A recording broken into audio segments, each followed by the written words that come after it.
안녕하세요. 오늘 저희가 함께 깊이 파고 들어볼 자료는요. 과학적 한약이라는 개념을 아주 흥미로운 사례 하나로 풀어낸 글입니다. 오늘의 목표는 명확합니다.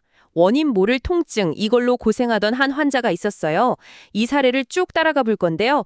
전통적인 추론 방식이랑 최첨단 의료기기가 어떻게 딱 만나서 문제의 본질을 파헤치는지 그 과정을 한번 재구성해보자는 거죠. 네, 이게 마치 한 편의 잘 짜인 의학 추리극 같아요. 한 달 넘게 환자를 괴롭힌 미스테리한 등통증이라는 사건이 있고요. 여기에 한의사라는 탐정이 등장합니다. 그리고 단서들을 하나씩 모아서 범인을 찾아가는 과정이 아주 흥미진진하게 펼쳐지죠. 이 여정을 따라가다 보면 아마 질병을 바라보는 관점 자체에 새로운 렌즈가 하나 더 생길지도 모릅니다. 좋습니다. 그럼 바로 사건의 발단부터 시작해보죠. 60대 여성 환자분이 오셨어요. 한 달 넘게 더위 아프셨대요. 근데 이게 낫질 않는 거죠. 단순히 등만 아픈 게 아니라 소화도 잘 안 되고 공복에는 윗배까지 쓰렸다고 해요. 처음에는 흔히 생각하잖아요. 아, 무리해서 근육이 뭉쳤나 보다 하고 다른 곳에서 치료를 받았는데 전혀 차도가 없었다는 겁니다. 여기서부터 사건이 미궁에 빠지는 거죠. 바로 그 지점에서 진짜 탐문이 시작됩니다. 이 의사는 환자의 증상 설명을 그냥 흘려듣지 않아 아주 결정적인 단서들을 딱 포착해냅니다. 첫째, 통증이 운동을 하거나 활동하는 거랑은 별 상관이 없었다는 점. 둘째, 밤에 침대에 똑바로 누우면 통증이 오히려 훨씬 심해졌다는 거.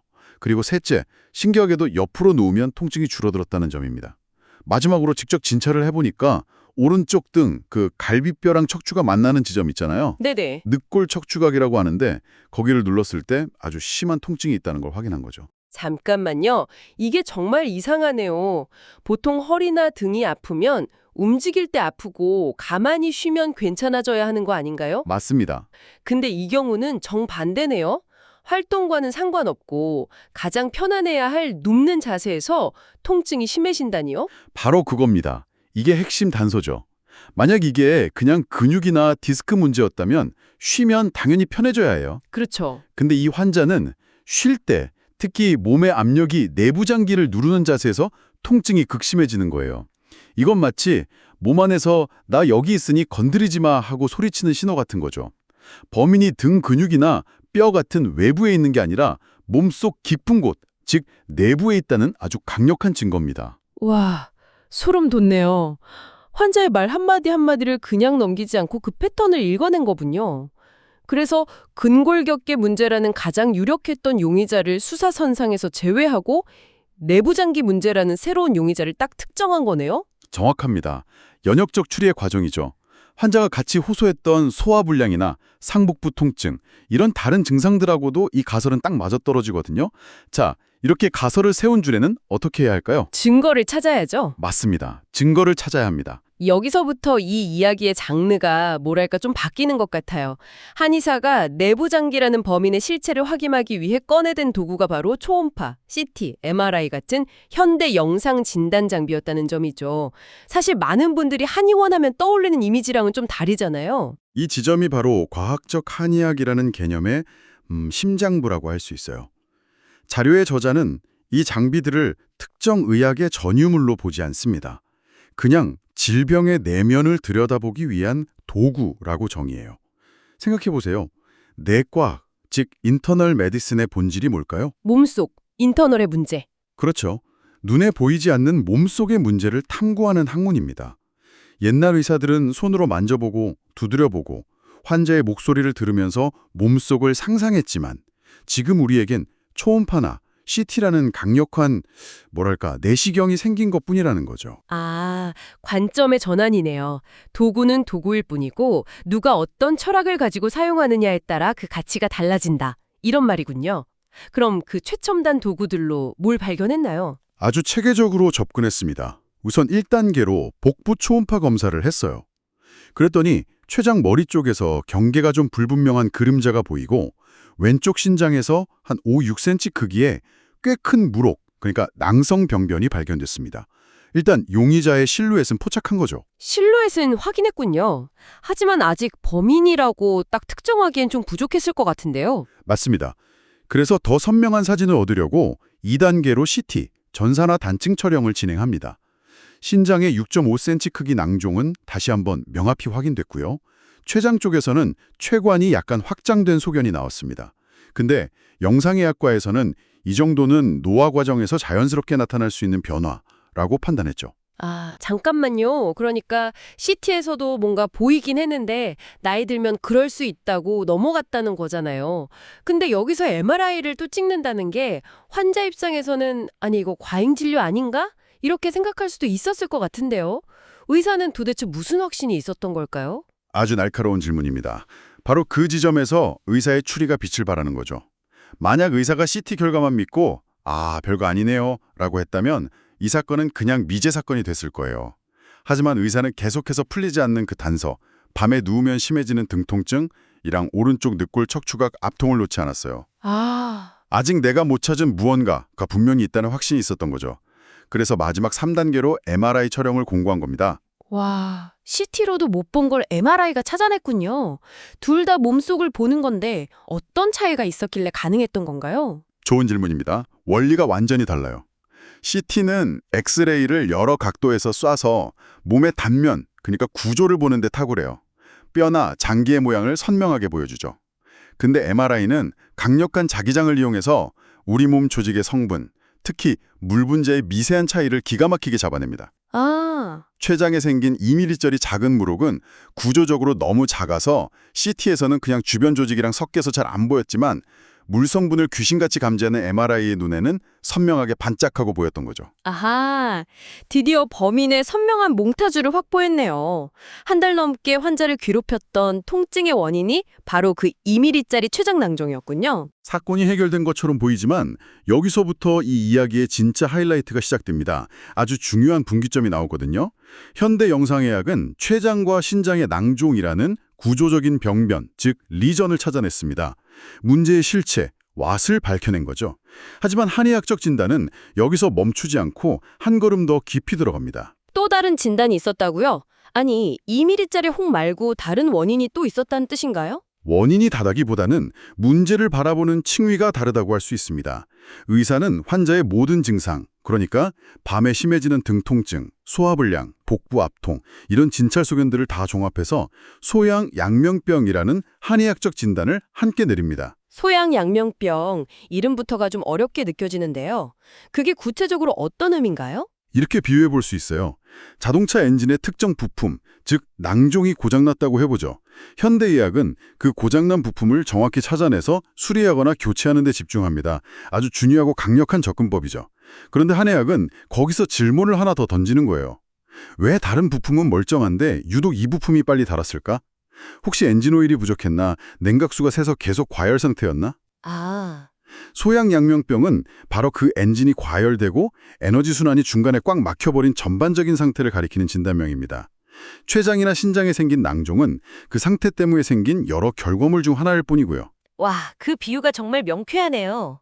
그러니까 MRI가 찾아낸 2mm짜리 혹은 범죄 현장에서 발견된 증거물이라면 소양양명병이라는 진단은 애초에 왜 이런 범죄가 일어날 수밖에 없었는지 그 환경과 동기까지 설명하는 개념이다. 이렇게 볼 수 있겠네요. 아주 정확한 비유입니다. 서양의학적 진단이 병의 what, 즉 병변이 무엇인지를 밝히는 데 집중한다면 한의학적 진단은 병의 why와 how, 왜 그리고 어떻게 이런 상태에 이르게 됐는지를 기능적인 관점에서 설명하는 거죠.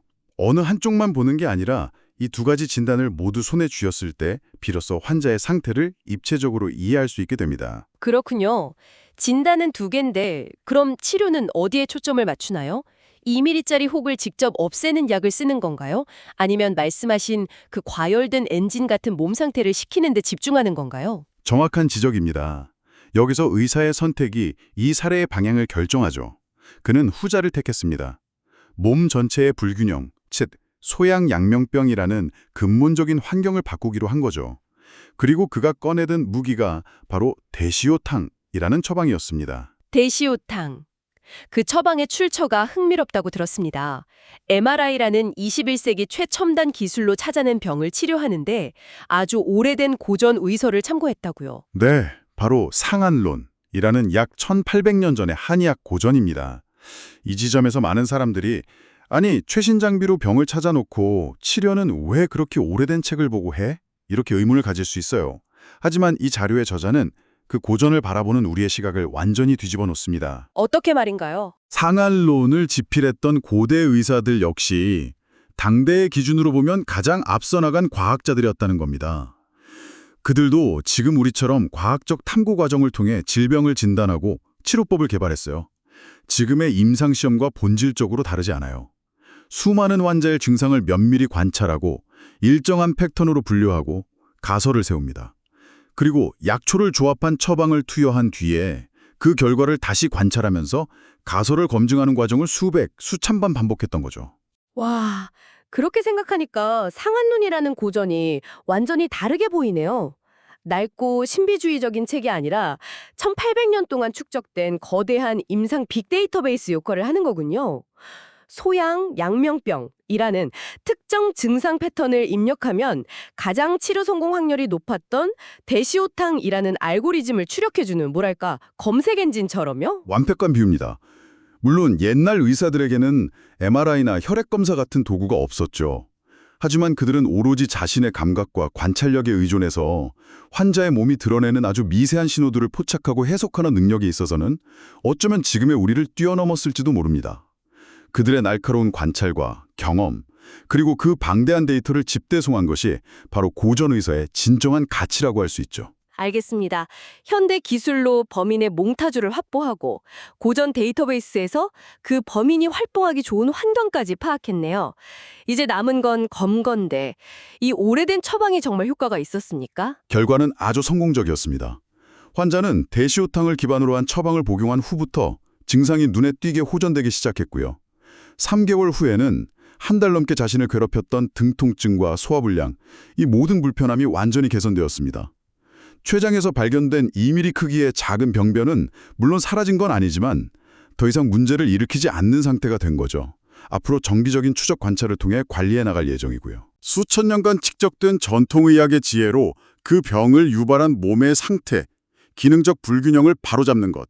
이 두 가지 접근법이 서로를 배척하는 관계가 아니라 얼마나 강력한 시너지를 낼 수 있는지를 명확히 보여준 사례라고 생각합니다. 질병의 내면을 탐구한다는 내과학의 본질에 충실하기 위해 한의사가 현대과학의 도구를 왜 적극적으로 활용해야 하는지에 대한 저자의 주장이 아주 설득력 있게 다가오는 지점이죠. 고전의학 서적을 수세기에 걸친 임상 데이터가 축적된 과학적 탐구의 결과물로 바라보는 관점, 이게 무척 인상 깊네요.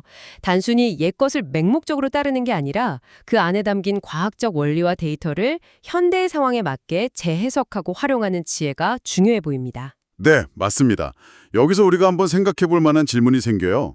만약 미래의 의료기술이 지금보다 훨씬 더 발전해서 우리 몸속을 거의 원자단위까지 속속들이 들여다볼 수 있게 된다면 우리는 지금보다 훨씬 더 건강해질까요? 글쎄요, 당연히 그렇지 않을까요? 원인을 훨씬 더 정확하고 세밀하게 알 수 있을 테니까요. 그럴 수도 있겠죠. 하지만 이 사례는 우리에게 조금 다른 질문을 던집니다. 질병의 아주 작은 부분, 예를 들어 2mm짜리 낭종이라는 나무를 보는 것과 그 병을 만들어낸 몸 전체의 흐름, 즉 소양양명병이라는 숲의 상체를 이해하는 것 사이에서 우리는 어떻게 균형을 찾아야 할까요? 어쩌면 우리는 기술이 발전할수록 점점 더 작은 나무에만 집착한 나머지 숲 전체가 불타고 있는 것을 놓치게 될지도 모릅니다. 정말 생각해 볼 만한 질문이네요. 기술이 발전할수록 더욱 중요해지는 질문인 것 같습니다. 오늘 저희가 분석한 내용은 제공된 자료에 근거한 재구성된 사례이며 정보 제공을 목적으로 합니다. 모든 의학적 소견은 반드시 자격을 갖춘 전문가와 상담하시기 바랍니다.